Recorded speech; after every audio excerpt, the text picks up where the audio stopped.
在1991年的海湾战争中，当其他国家的士兵都在端着步枪冲锋陷阵时，英国大兵们却在战壕里绝望地扣着这把卡壳的L85步枪，甚至连英国最精锐的 SAS 特种空勤团都宁愿自掏腰包去买美国的 M16， 也不愿意碰自家这把崭新的制式武器 L85无托突击步枪。作为现代轻武器历史上的头号反面教材，曾经让自家特种部队集体罢工，被前线士兵疯狂吐槽的工业垃圾，以其灾难级别的故障率闻名于世。这把被誉为大英帝国轻武器之耻的步枪，究竟是英国设计师脑洞大开搞出的残次品，还是在他糟糕的做工背后隐藏着什么不可告人的军工采购丑闻？而他后来又是如何靠着一家德国公司完成逆袭，成为北约性能最强的弹道怪兽？今天我们就来好好聊聊英国 L85步枪充满魔幻色彩的传奇一生。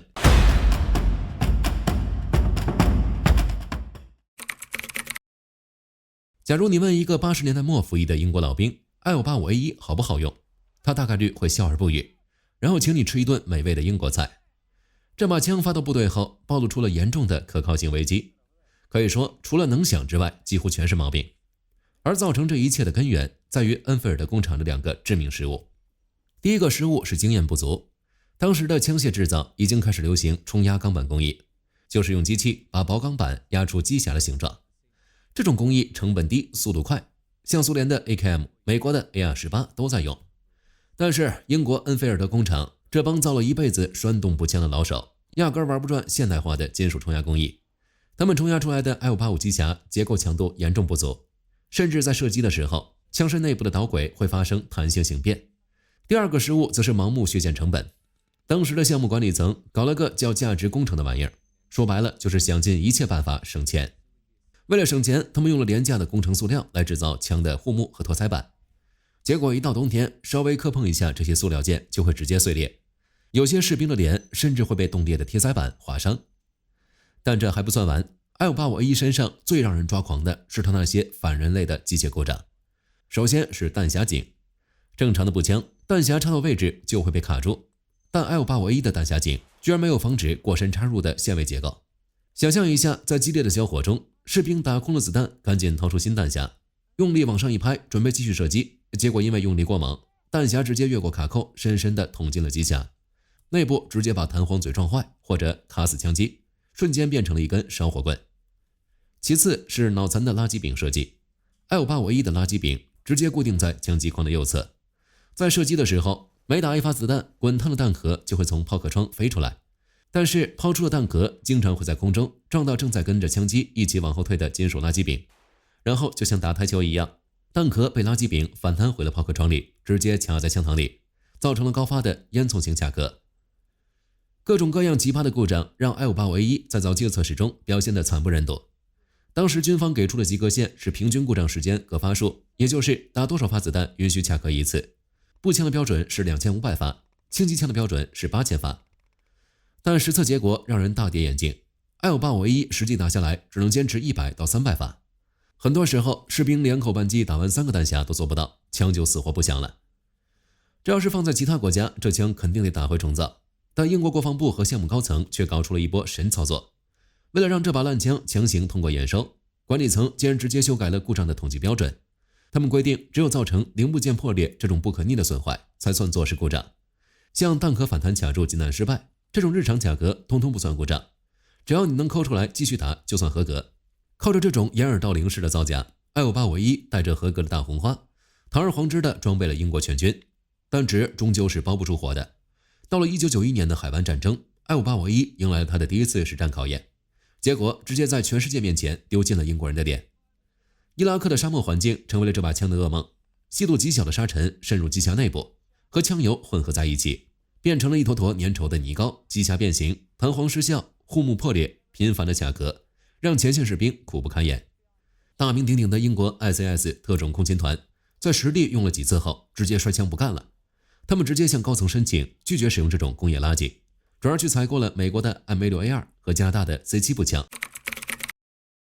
想要弄明白 L85步枪为什么一开始会这么烂，我们得先往前翻翻，看看它的家谱。关于 L85的身世，在军迷圈子里一直有一个流传很广的误区。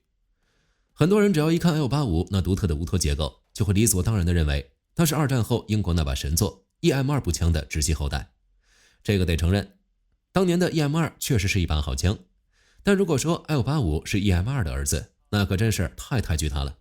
L85 和 EM2 除了同样长着一副无托的面孔之外，他们俩在内部机械结构上八竿子打不着。EM2 采用的是侧滑块闭锁，而 L85 的内部核心确实是直接抄了美国的作业。确切的说， L85 就是一个披着无托外衣的美国阿马莱特 AR-18 突击步枪。上世纪80年代末，英国恩菲尔德皇家小武器工厂启动了新一代轻武器系统的研发。一开始，英国人是雄心勃勃，他们搞出了一套非常先进的 4.85 毫米口径弹药。这种子弹的弹头更长更纤细，在减轻士兵负担的同时，远距离穿透力甚至比美军当时的弹药还要好。围绕着这种优秀的子弹，英国人造出了早期的圆形枪。可是就在英国人准备大干一场的时候，现实却给了他们结结实实的一巴掌。到了70年代末，北约要搞标准弹药选型，说白了就是大家以后得用一样口径的子弹，方便打仗的时候互相借弹药。英国人兴冲冲地拿着自己的 4.85 毫米方案去了。结果呢，在英国的强势介入和政治压力下，北约最终拍板选了 5.56 毫米作为标准口径。这下英国人傻眼了，自己辛辛苦苦研发的系统直接变成了废纸。没办法，胳膊拧不过大腿，英国国防部只能下令让恩菲尔德工厂把原有的枪械系统强行改写成 5.56 毫米口径。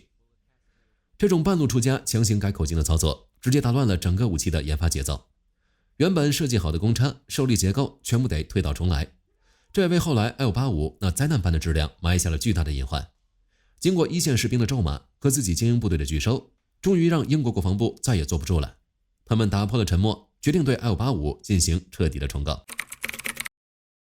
英国人自己造的烂摊子，最终却只能找外人来擦屁股，而且找的还是德国人。1995年，英国国防部委托德国著名的黑克勒科赫公司，也就是大家熟知的 HK， 对全英军所有的 L85 步枪进行全面的技术诊断和升级。HK 公司的德国工程师们拿到这把枪后，估计也是在心里骂了无数句脏话，但他们没有改变枪的基本外形，而是运用现代枪械冶金学和精密公差控制，对 L85 内部的几乎每一个关键零部件都进行了重新设计。那么德国骨科是怎么动手术的呢？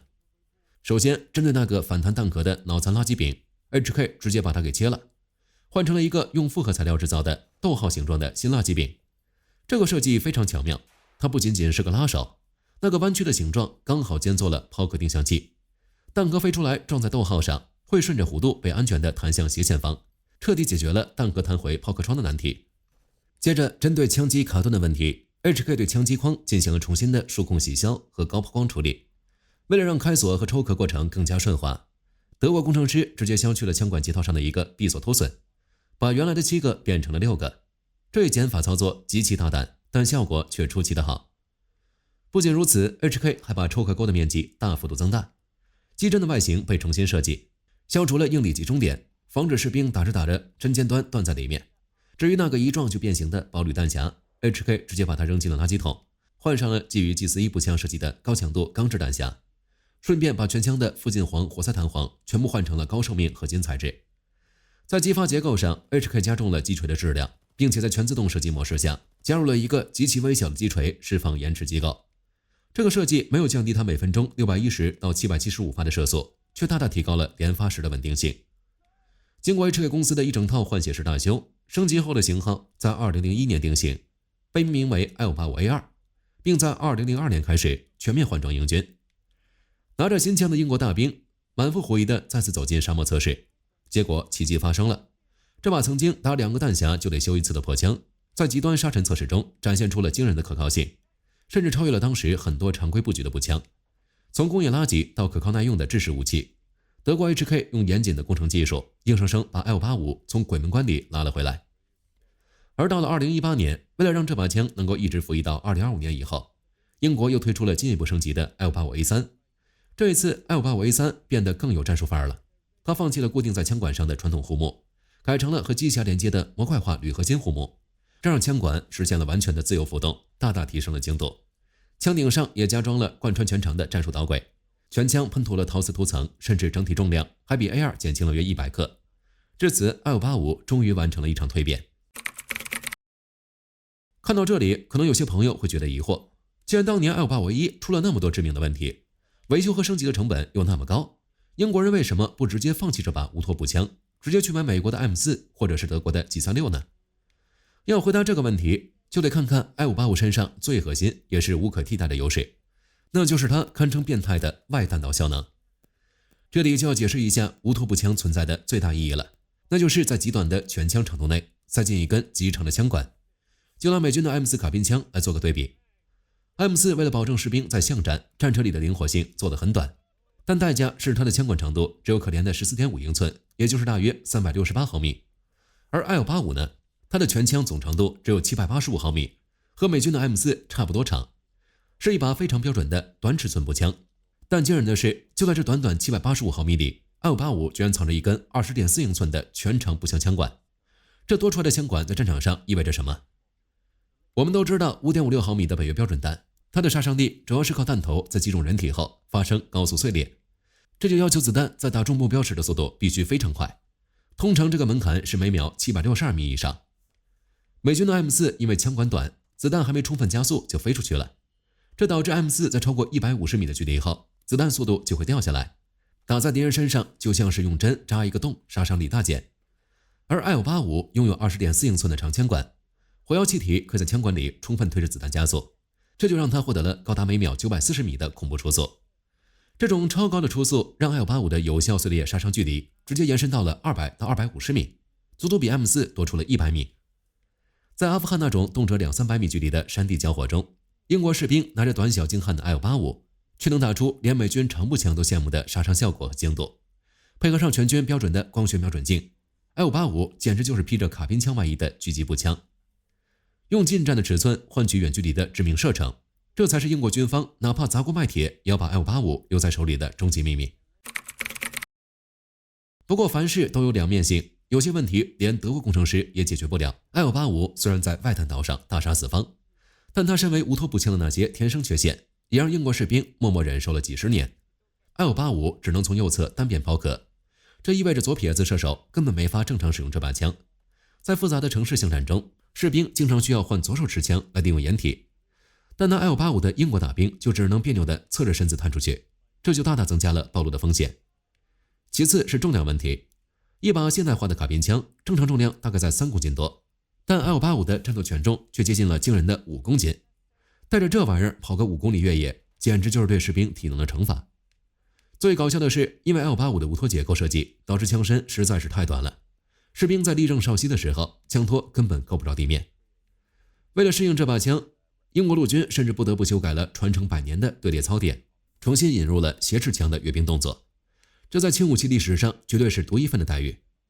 时至今日，虽然经过 HK 公司的魔改， i585A3 依然保持着不错的战术水准，但它骨子里的架构局限已经很难再有突破了。就在最近几年，英国国防部已经正式启动了代号为格雷伯恩的下一代武器选型计划，打算全面替代 i585A3， 而且英国的皇家海军陆战队和特种列兵旅已经开始换装常规布局的 KS1， 也就是 AR 架构的步枪。种种迹象表明，英国陆军在未来大概率会放弃无托结构，重新回到常规步枪的怀抱，属于 i585、属于 SA80 枪组的时代终将落下帷幕。回顾 i585的一生，从初期盲目省钱制造粗糙导致的一地鸡毛，到后来不惜重金追求极限公差的涅槃重生，它向世界证明了现代枪械设计没有捷径可走，任何对工程规律的轻视都必将在战场上付出血的代价。同时，他用自己强悍的弹道表现，为无托步枪在轻武器历史上留下了浓墨重彩的一笔。好了，关于 i585的故事，今天就和大家聊到这里。如果你喜欢本期视频，别忘了点赞关注，也欢迎在评论区分享你的看法。你认为还有什么神奇的枪械呢？我是火力军，我们下期再见。